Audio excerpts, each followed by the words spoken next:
Tu as les paroles de la vie éternelle.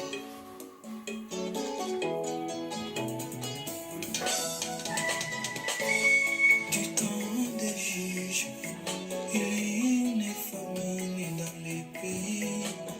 Un homme de Télémé de Juda, parti avec sa femme et ses deux fils, pour faire un séjour dans le pays des Moabais.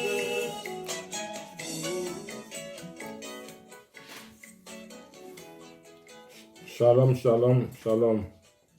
Peuple de Dieu, Bana Nzambe. Zama kumisama yende mopesi ya nyonso. Toye epai na ye. Tokosengana merci na nyonso papa.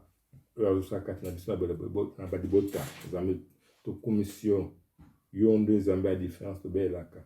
Nzambe tobi merci papa Nzambe yawe. Toye na enseignement biso oyo tokosala butumwe. Ya moi oyo tosala toujours étudier la prière. Mais là, la prière, tout bien la prière lointaine, avec foi.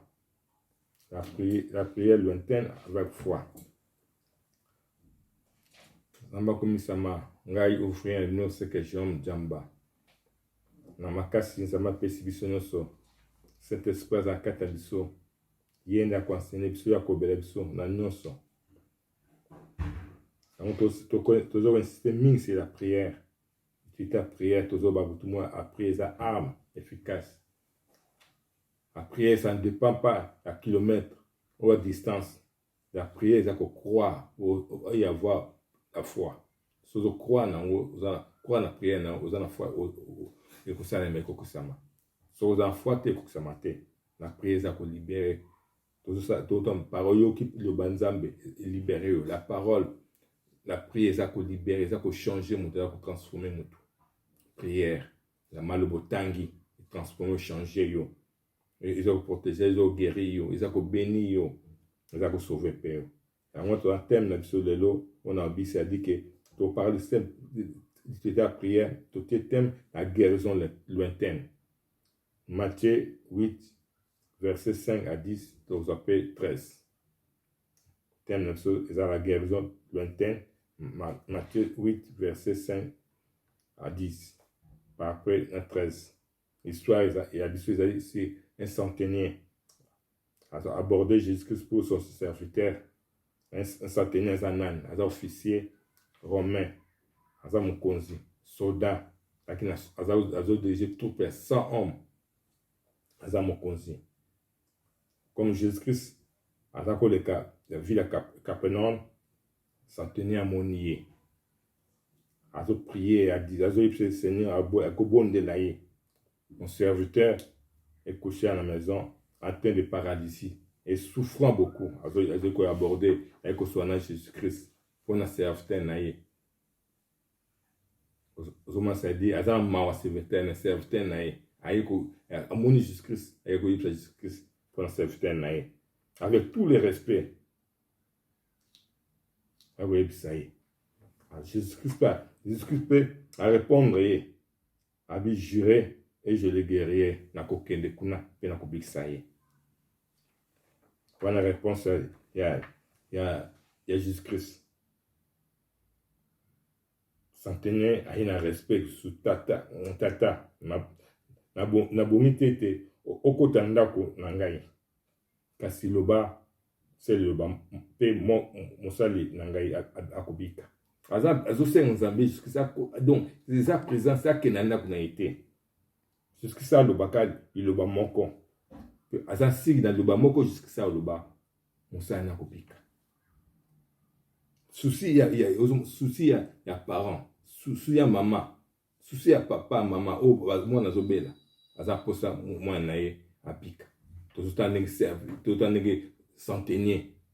Centenaire azoko bonde nzambe ali lo baka lo bango ça représente ce que kuna senda kuna ngai na bongite ete okota na kuna ngai kasi loba c'est le bam et mosali na ngai akobika tout ça certain kondi maningi ni ko kwande ya mundengi ni ça qui est sengo c'est sengo mingi biso le tuni toujours soki mutu azobela présence ya mutu toningi toujours obengi pasteur obengi dadi obengi serviteur obengi mutu nyonso asambelaka ayaka na ndako no asambela ayakaka.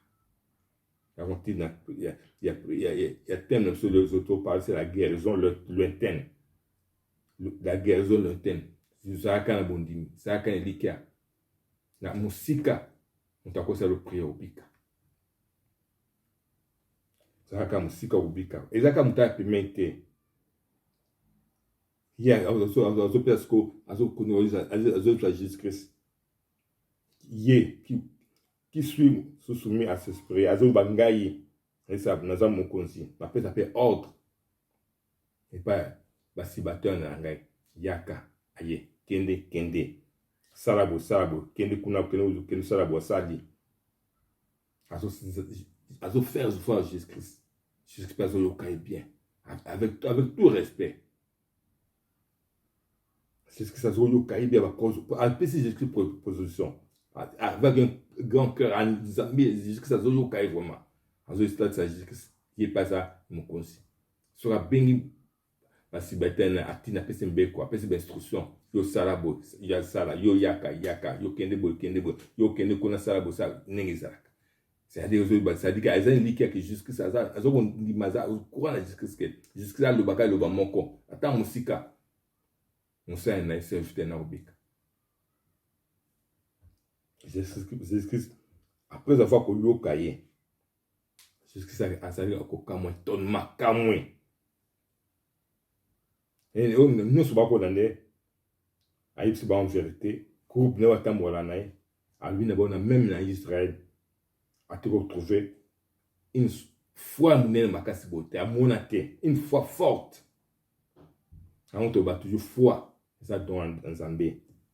Soko za foi te senga Zambie. Pour ba Zambie ba ebe ba ko sambela. Ba ko se donner ko prier. Mais ba za uzanga foi. Et belé on a notamment la vie à sanctification, on a banga Zambé, on a banga Zambé, on a tambola boy, on a craindre bien si. Est-ce que tant que ça prière na yo, on croit, on a prière wana, on croit, on si que prière ça mais robika, on a kondima, les autres ont besoin wana, et chaque ça kata besoin wana, foi chou akate, mais biso ça dit ko yima on prière obika na obika, yo pe na mutu na ozan toujours l'idée que soko bengi musa ensemble il faut aller là kono pour prier pour na yo tala centenaire azot senga zoloba la jusqu'à aloba baka moko musika azan elikia azan na espoir azo croire que jusqu'à ça lobika ata musika serviteur na akobika jusqu'à c'est le kedaki. Puis Jésus-Christ dit au centenier qu'il te soit fait selon ta foi. Et à l'heure même, serviteur n'a figuré à piquer. Dans le moment tout c'est ça la foi. Tant qu'on a doute, la prière n'a comme la doute, n'a pas ça même prière pour n'a au bicate. Parce que biso dans la mutuelle de comment tu n'a pas ça biso prière. Vous insistez qu'à moto non. Zamba ako tina mutu mususu serviteur mususu ako délégué mususu que nous prier pour la moto. Zambe atinaka ka ya Saul atinaka ange ana ça que prier pour na Saul va bien Saul muso bien Saul ou akoma Paul a prier pour naï. Il faut que tu lis que Paul a hésité que tout a été. Faut tout ça que tant on t'azor prier pour naïo tiens dit qu'il y a kubika premier Isaac biso bana nzambe tenir toujours présence la serviteur de Dieu présence et contacté au foyer pasteur tel au bishop tel au prêtre tel au titre et contacté par nzambe contacté au prophète tel il faut attendre prier à l'obelangai et contacter, c'est de croire aux en a foi. Total centenaire, avec la foi. yo pesa la foi ngai pesa za la foi papa pesa la foi za foi yango yo pesa résultat titra moto contacté yo moko ça m'a rappelé biso nyonso par rapport bengo moto aza malade il faut que neka se place moto aza kobela il faut yaka se place oh ayaka na église pour prier pour na non c'est pas des façons ko tambola te asa makasa tambola te pourquoi il faut que soit yo poken ça la prière de loin la prière lointaine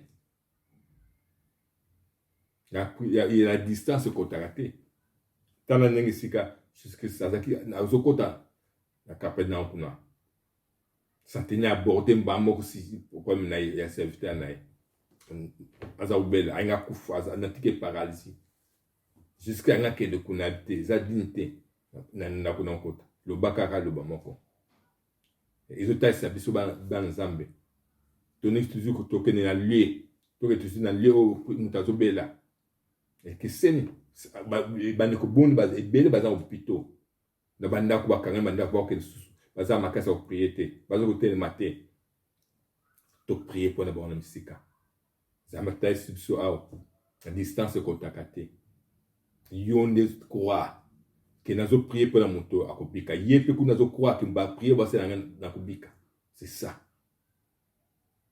certains tel sibiso certains tel sibiso soda tel que ça dit bateau à foi baza belé foi baza belé jusque ça bien mona foi boté à trouver on te na kateya Israël ayebisipe o ba disciple ba tambwa naye le kozozanga biso na betonga le kozozanga biso prière toni toujours to benga musa ensemble aya présent aya ndako asise a prier pour na prière papa au pesa enveloppe papa aller foufou papa aller atondi akei il a pas wazo nem son enveloppe aika pas aller atonda ken non prier pour la musika musa ensemble pas akena mandako ba papa matin nzara okeno Zara, mais quand il a dit le mouton à côté de mes, à moi tel mes athées, parce qu'il est paralysé.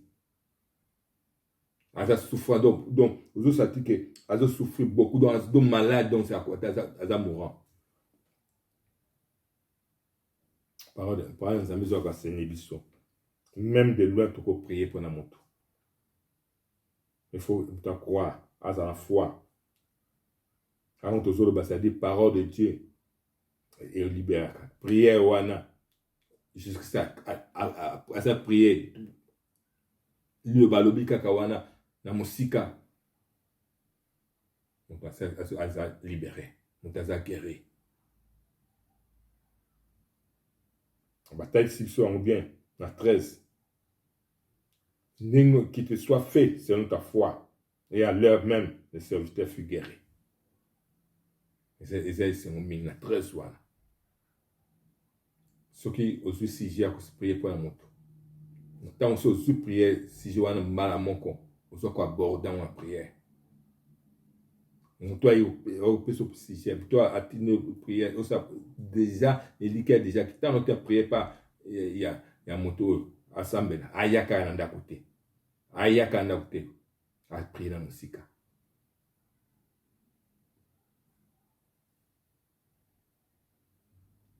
Totalement tout le monde centaine chef à ce courant de Jésus-Christ à son dimanche que ça y a abordé aïe puissance en Jésus-Christ on toujours parole en Zambie ils ont santé des fois de bien on nous retire des fois de bien on a santé spirituelle ils ont vie il faut qu'on applique en haut. Tout le monde s'en tenait à appliquer. Donc, il parole à appliquer en gros. Il y a le loba. Ce qui se passe prier. La parole de Dieu, la santé, la nourriture. Au télikia na yo. Au télikia. Biso banzambe. Avant tel sibiso. La guérison lointaine. Ils ont possible banzambe. Ils ont toqué dans le lieu de loin. Ils ont occupé distance de kilomètres, puis ils ont allé en Europe. ça la prière pour l'Afrique. L'Afrique peut passer la prière pour la biso. La continent nous sauvandi. Tout ça la prière. Jusqu'à talisi biso. Que na musika ndenge santeni pas zoba. Musika ça prière pour la musani nangai. Asa mourant. Asa souffrant. Quand na beli que na journal nous prière nous oyo ko sala pour batuba oyo baso bela. Oyo bazana passe. Et si quand baza distance bazali basi babiki na komona Yesu. Basi kobika parce que yo teka kondima. Ye pe kuna ateka kondima o nyonso kwa na sujet ya mutu. Aiko bisa mama na ye, ou bien aiko bisa papa na obe kamane tant de kona bo prier pour na. Tant déjà zo de mutu wana sa biki. Et c'est koko kisama na komona Yesu. Ndenge to moni ya satané ko kisamaki. Ndenge jusque ça yebisa qui est. Qu'il te soit fait selon ta foi. Et azalaki nango na foi na ye. Quand tu sais ensemble. Seigneur, nous te disons merci. Talisi biso. Zakato que ne se place te. Zakato na lieu wana te. To prier pour la bande pour msika. O ba zo ben na kata bota, na kata ba famille, na kata communauté, na kata tonga.